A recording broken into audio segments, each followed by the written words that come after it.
Hello student, how are you. चलिए आज जैसे पिछले वीडियो में आप लोग के बीच में हम लाए थे कोस्ट कैटेगरी एंड सेंटर के बारे में, आज इसका प्रैक्टिकल नॉलेज देखेंगे कि सिस्टम में किस तरह से कैटेगरी और सेंटर हम लोग मेंटेन करेंगे। तो चलिए देखते हैं वन बाय वन हम लोग कैटेगरी और सेंटर क्या होता है, नहीं होता है, कहाँ से मेंटेन करेंगे, कैसे मेंटेन करेंगे, विथ प्रैक्टिकल के साथ आपको समझाते हुए चलेंगे। और साथ में ये भी देखेंगे कि इसका एंट्री हम लोग किस तरह से मेंटेन करेंगे और कहाँ पर मेंटेन करेंगे। तो चलिए इसके लिए कोस्ट कैटेगरी एंड सेंटर के लिए सबसे पहले हम लोग फीचर इनेबल करेंगे। फीचर इनेबल करने के लिए जो प्रोसेस है वो देख लीजिए, ध्यान से सभी को देखिएगा। स्क्रीन में गेटवे ऑफ टैली के मोड में आएगा, यहाँ से गेटवे ऑफ टैली नज़र आएगा। इस गेटवे ऑफ टैली के मोड में F11 प्रेस करेंगे। F11 जब प्रेस करते हैं तो हम लोग का 3 फीचर्स खुलता है। जैसे हमने पहले बताया था अकाउंटिंग, इन्वेंट्री और नॉन अकाउंटिंग, उसी तरह से कंपनी का 3 फीचर्स होते हैं, जिसमें अकाउंटिंग फीचर्स, इन्वेंट्री फीचर्स और आपका ये स्टेटोरी एंड टैक्सेशन फीचर। तो अभी हम लोग अकाउंट के बारे में देख रहे हैं, तो इसमें हम लोग जो देखेंगे वो अकाउंटिंग फीचर से रिलेटिव हम लोग को देखना है। तो इस मोमेंट में आके फिर से हम आपको बता दे रहे हैं कहाँ आना है। गेटवे ऑफ टैली के मोमेंट में आने के बाद आप चले जाइएगा F11 प्रेस करने के लिए। आप F11 प्रेस कीजिएगा कीबोर्ड से, तो फिर चले आइएगा आप अकाउंटिंग फीचर में। अकाउंटिंग फीचर में जब आइएगा तो आपका cost and profit centre management के अंदर आपका एक ऑप्शन नज़र आएगा जिसका नाम रहेगा maintain cost centre. Maintain cost centre में जब हम यस करते हैं, मेंटेन कॉस्ट सेंटर को यस करने के बाद एक लाइन छोड़ने के बाद उसके जस्ट नीचे एक ऑप्शन आता है जिसका नाम है maintain more than 1 payroll cost category. ये भी ऑप्शन को आपको यस करना होगा। ये यस करने के बाद इंटर करते हुए एक्सेप्ट कर देंगे। जैसे कि हमने पहले बताया था कि टैली एक ऐसा चीज़ है कि बहुत सारा ये काम करने के लिए, बहुत सारा वर्क करने के लिए आपको फीचर्स को एनेबल करना पड़ता है। तो अभी पहला हम लोग सीख रहे हैं कैटेगरी और सेंटर के बारे में। इंटर कर दिए। ये एक्सेप्ट कराने के बाद, पूरे स्क्रीन को एक्सेप्ट कराने के बाद एस्केप बटन को लेते हुए हम लोग बाहर निकल जाएंगे गेटवे ऑफ टैली में। तो चलिए जैसे कि पहले हम बताए थे फीचर्स इनेबल करने के लिए, अब हम लोग देखेंगे कि कैटेगरी और सेंटर कहाँ से बनाएंगे। तो कैटेगरी और सेंटर बनाने के लिए चलिए हम लोग देखते हैं कैटेगरी बनाने का स्टेप। तो ये गेटवे ऑफ टैली के मोमेंट में आपको एक ऑप्शन आएगा मास्टर का जस्ट नीचे में, फर्स्ट ऑप्शन जिसका नाम है अकाउंट इन्फो। जब यहाँ पर आइएगा तो आपको यहाँ पर नज़र आएगा कोस्ट कैटेगरी, जो ऊपर से तीसरा नंबर, थर्ड नंबर ऑप्शन में आ रहा है। ठीक है, यहाँ जब आएंगे इसके बाद आपको यहाँ पर 2 ऑप्शन आता है, एक सिंगल कोस्ट कैटेगरी और एक होता है multi cost category. Single cost category में आने के बाद आपको इंटर प्रेस करेंगे क्रिएट में, तो यहाँ पर ये स्लाइड खुलेगा, ये स्क्रीन खुलेगा। इस स्क्रीन में आपको 3 ऑप्शन आ रहा है। पहला आपका इंग्लिश बोले तो लैंग्वेज, ये लैंग्वेज है। फिर नेम, फिर allow revenue item, allow non revenue item. जैसे कि यहाँ पर जो भी कैटेगरी आपको बनाना है ये नेम फील्ड में आपको टाइप कर देना है।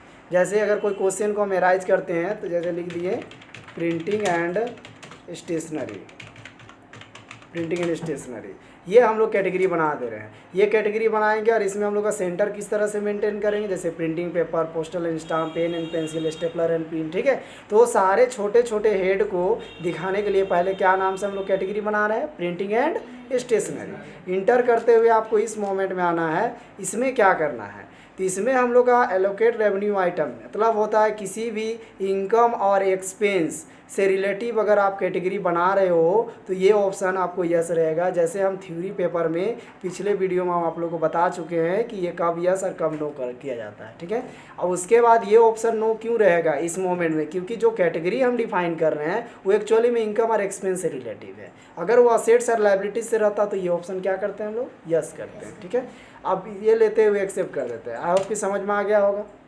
चलिए नेक्स्ट हम लोग एक और बना देते हैं, एम्प्लॉई वेलफेयर। इंटर करते हुए इसमें भी एम्प्लॉई मतलब क्या, जो कर्मचारी हमारे यहाँ हैं उससे रिलेटिव अगर आप छोटे छोटे कोई खर्च करते हैं, जैसे आपका टी स्नैक्स हो गया, रिफ्रेशमेंट हो गया, ठीक है, तो उसके लिए आपको हेड को दिखाने के लिए क्या बनाना होगा, एम्प्लॉई वेलफेयर का एक कैटेगरी।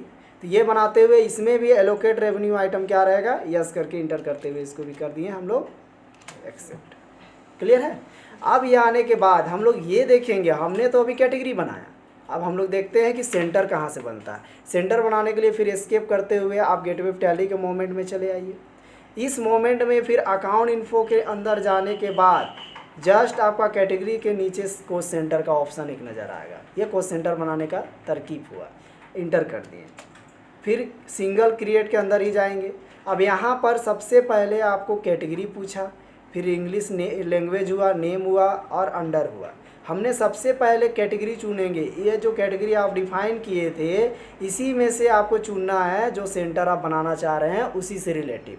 जैसे अगर printing paper, stapler and pin बोले तो स्टेशनरी से रिलेटिव खर्च कर रहे हैं तो कैटेगरी क्या लेंगे हम लोग, प्रिंटिंग एंड स्टेशनरी। मगर यदि एम्प्लॉय से रिलेटिव अगर कुछ खर्च कर रहे हैं तो हम लोग क्या लेंगे, एम्प्लॉय वेलफेयर। ठीक है, तो हम लोग सबसे पहले कुछ देखते हैं कैटेगरी सेंटर बना के जो किससे रिलेटिव रहे, प्रिंटिंग एंड स्टेशनरी से। इस मोमेंट में जाके जब हम इंटर करेंगे तो लैंग्वेज हम लोग का इंग्लिश ही रहने देते हैं क्योंकि हम लोग इंग्लिश लैंग्वेज में पढ़ रहे हैं। अब आया नेम में। अब नेम में आने के बाद यहाँ पर आपको सेंटर का नाम डिफाइन करना है। हमने फिर से रिपीट कर रहे हैं कि यहाँ पर वो कैटेगरी लेना है जो सेंटर आप डिफाइन कर रहे हैं। ठीक है, इंटर करने के बाद यहाँ पर आए, यहाँ डाल देते हैं जैसे प्रिंटिंग पेपर। इंटर करते हुए ये यहाँ पर चले गए, अंडर में आपका प्राइमरी लेंगे। अभी हम प्राइमरी के बारे में देखते हैं, फिर सेकेंडरी के बारे में कब लेंगे नहीं लेंगे हम बताते हैं। फिलहाल अभी प्राइमरी, क्योंकि प्राइमरी इसलिए ले रहे हैं क्योंकि प्रिंटिंग पेपर में ये डिफाइन नहीं किया गया है कि A4 साइज़ का है, A3 साइज़ का है या तो A5 साइज़ का है, ये कुछ भी डिफाइन नहीं किया, इसीलिए बस प्रिंटिंग पेपर एक सिंगल के सेंटर आ रहा है, इसलिए इंटर करते हुए प्राइमरी लेके एक्सेप्ट करा देंगे। इसी तरह से अगर और भी कुछ है जैसे pen and pencil, pen and pencil enter करते हुए प्राइमरी लेते हुए एक्सेप्ट। अब ऊपर कैटेगरी क्यों नहीं चेंज किए, क्योंकि कैटेगरी अभी भी आपका स्टेशनरी का ही है। फिर उसके बाद अगर आप लेते हैं postal and stamp, postal and stamp, ये भी आपका प्रिंटिंग एंड स्टेशनरी का कैटेगरी है, प्राइमरी लेते हुए accept. Stapler and pin enter करते हुए प्राइमरी लेते हुए एक्सेप्ट। इस तरह से हमने अभी आपके बीच में जो हम बताएं वो है आपका कोस्ट सेंटर बनाने का तरकीब। अगर मान के चलिए कुछ ऐसे कोस्ट सेंटर बना रहे हैं जिसका कैटेगरी अलग हो तो इसी मोमेंट में कीबोर्ड से बैक स्पेस कीजिएगा और इस फील्ड में जाने के बाद आपको सेंटर को चेंज कर कैटेगरी को चेंज कर लेना है ताकि आप उस सेंटर को मेंटेन कर पाएँ। क्लियर है, बैक करते हुए आपको चले जाना है कैटेगरी मोमेंट में और यहाँ पर आपको उस कैटेगरी को लेना है जिसका सेंटर आप नेक्स्ट डिफाइन करना चाह रहे हैं। ठीक है, इंटर करते हुए यहाँ पर आ जाना है, जैसे सपोज दैट एम्प्लॉई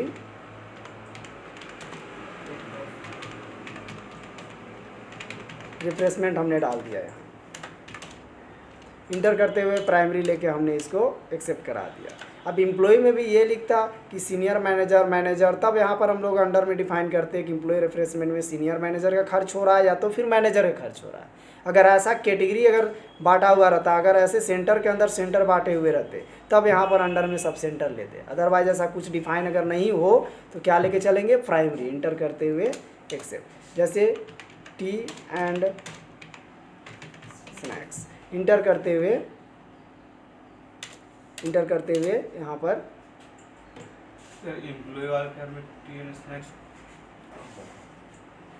इंटर करते हुए इसको एक्सेप्ट करा देंगे। जैसे यहाँ पर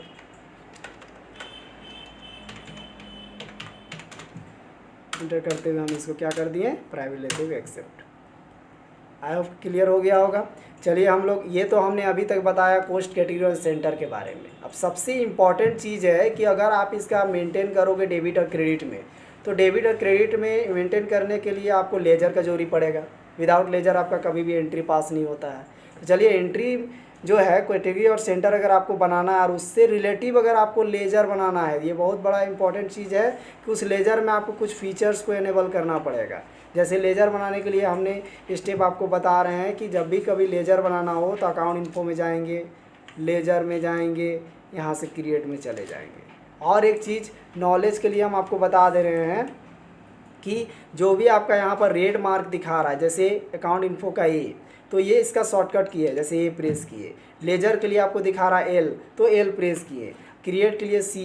तो इस तरह से आप चाहेंगे तो आप शॉर्ट लैंग्वेज में भी लेजर बनाने के लिए जा सकते हैं, जैसे ALC।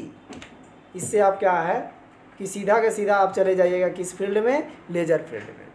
आप इसमें जो लेजर टाइप कीजिएगा अब डिपेंड करता है कि जो लेज़र यहाँ टाइप कीजिए वो लेज़र किससे रिलेटिव रहेगा। मान के चलिए कि आप स्टेशनरी से रिलेटिव खर्च कर रहे हैं, तो यहाँ पर डाल दिए स्टेशनरी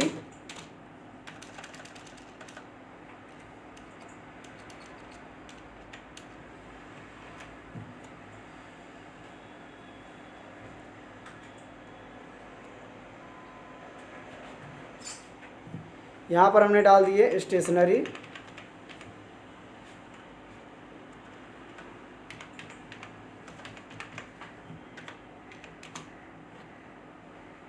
TIO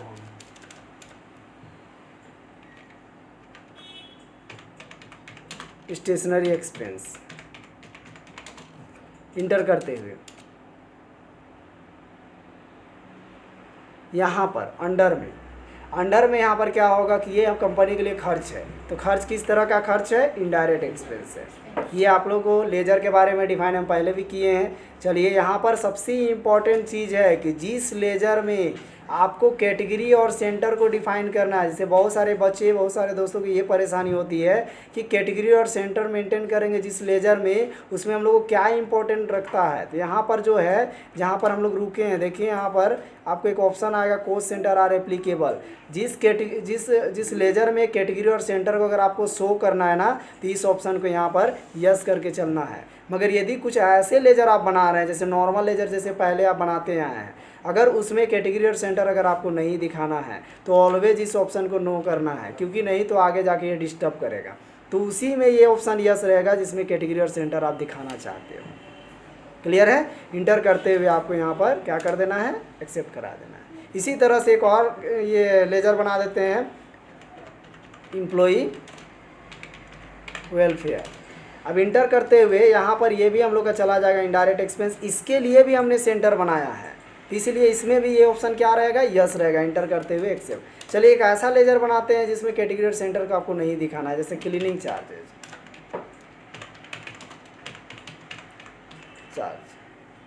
क्लीनिंग चार्ज, तो क्लीनिंग चार्ज जो हम बनाए हैं इसमें अभी तक हमने आपको कैटेगरी और सेंटर के बारे में कोई जिक्र नहीं किया, इसीलिए इनडायरेक्ट एक्सपेंस होने के बावजूद भी ये ऑप्शन क्या रहेगा? नो रहेगा। क्यों? क्योंकि इसमें कैटेगरी और सेंटर आपको डिफाइन नहीं करना है। चलिए इसको नो करते हुए इसको एक्सेप्ट कर देंगे। आई थिंक समझ में आ गया होगा कि कब यस करना है, कब नो करना है। अब इसके बाद यहाँ तक तो हमने अभी जो बताया वो आपका कैटेगरी के बारे में, सेंटर के बारे में और लेजर के बारे में, ठीक है। अब आगे जो हम आपको बताने जा रहे हैं कि जिसमें कैटेगरी और सेंटर मेंशन करना, उसका एंट्री हम लोग कैसे करेंगे। तो एंट्री करने के लिए जैसे पहले भी हमको एंट्री बताया है, gateway of tally accounting voucher में जाएंगे। फिर से देखिए, गेटवे ऑफ टैली के मोमेंट में आने के बाद आप अकाउंटिंग वाउचर में आइएगा, इंटर कर दीजिएगा। इस मोमेंट में आपको जैसे पेमेंट में कॉन्ट्रा में करना है तो F4, पेमेंट में करना है F5, रिसीव में करना है F6, जर्नल में करना है F7। हमने यहाँ पर अभी स्टेशनरी खरीद रहे हैं तो उसके बदले में कहीं ना कहीं हम पैसा को भुगतान करेंगे, पेमेंट करेंगे, सो दैट F5 बोले तो पेमेंट वाउचर। और अगर इसी मोमेंट में अगर आपको वाउचर का डेट चेंज करना है तो F2 प्रेस किया जाता है। जैसे सपोज दैट अगर आप 1/5 को काम कर रहे हैं, 1/5 इंटर, ईस्वी सन नहीं डालना। ईस्वी सन आपका फिनेंशियल ईयर के अकॉर्डिंग आपका ऑटोमेटिक डिफाइन करता है, कभी भी ईस्वी सन डालने की जरूरी नहीं है टैली में। वो मंथ और डेट बस डालिए और इंटर कीजिए, फिनेंशियल एक्टिविटीज़ के हिसाब से ऑटोमेटिक ले लेगा। चलिए यहाँ पर आपका प्रिंटिंग एंड स्टेशनरी डेबिट होगा, क्योंकि नॉमिनल अकाउंट के अकॉर्डिंग आपका एक्सपेंस को क्या करते हैं हम लोग? डेबिट करते हैं। तो स्टेशनरी अकाउंट क्या हो जाएगा यहाँ पर? डेबिट। आई बात की अमाउंट सपोज दैट हम लोग यहाँ डाल देते हैं 405, 405 यहाँ इंटर कर दिए। अब इंटर जब किए, देखिए कैटेगरी और सेंटर इसमें यस किए थे जिसके वजह से ये फील्ड खुल रहा है। अब यहाँ कोस्ट कैटेगरी जो पूछ रहा है तो कोस्ट कैटेगरी में यहाँ पर क्या लेंगे बताइए? 3 ऑप्शन में हम लोग क्या मेंशन कर रहे हैं? प्रिंटिंग एंड स्टेशनरी के बारे में इंटर हमने किया। यहाँ पर आप 1 बाय 1 करके सेंटर ले लिए, 1 बाय 1 सेंटर कर दिए। जैसे प्रिंटिंग पेपर हम लोग सपोज दैट, तो प्रिंटिंग पेपर में हमने यहाँ पर 150 रुपया खर्च किया तो डाल दिए जैसे 150 रुपया। फिर यहाँ पर पोस्टल एंड स्टाम्प है तो पोस्टल एंड स्टाम्प में हम लोग डाल दिए suppose that 30 rupees for example. उसके बाद हमने डाल दिया यहाँ पर पेन एंड पेंसिल, तो पेन एंड पेंसिल में हमने सपोज 75 रुपीज़ खर्च किए। उसके बाद आपका आता है स्टेपलर एंड पिन, सपोज ये हमने 4 सेंटर बनाया था, चारों को हम लोग डाल दिए। देखिए इस तरह का ये एंट्री होगा।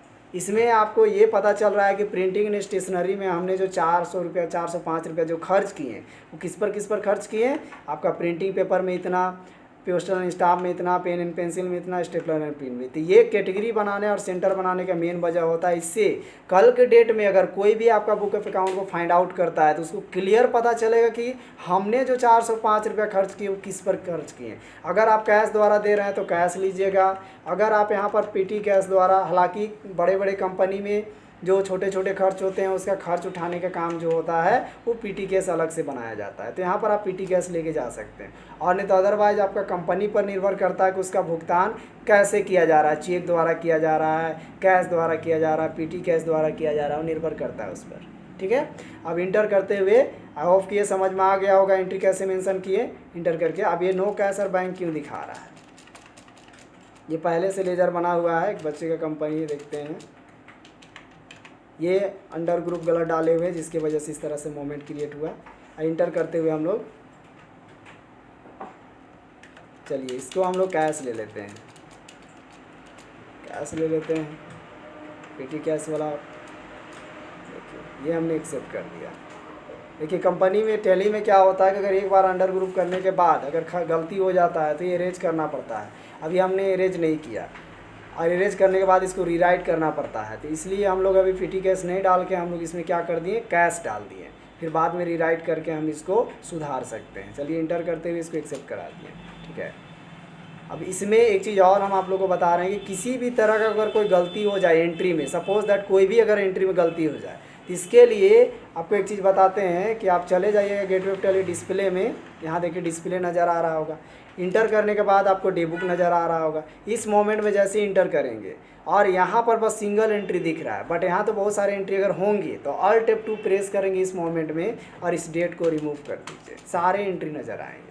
इस एंट्री में, इस पूरे ट्रांजैक्शन में जो एंट्री को आपको सुधारना है, जैसे अभी तुरंत में जो एंट्री की अगर उसी को सुधारना है, देखिए लास्ट में है स्टेशनरी एक्सपेंस, इंटर कर दीजिए। इसमें जो भी एडिट करना है आप कर सकते हैं। इंटर करते हुए फिर एक्सेप्ट करा सकते हैं।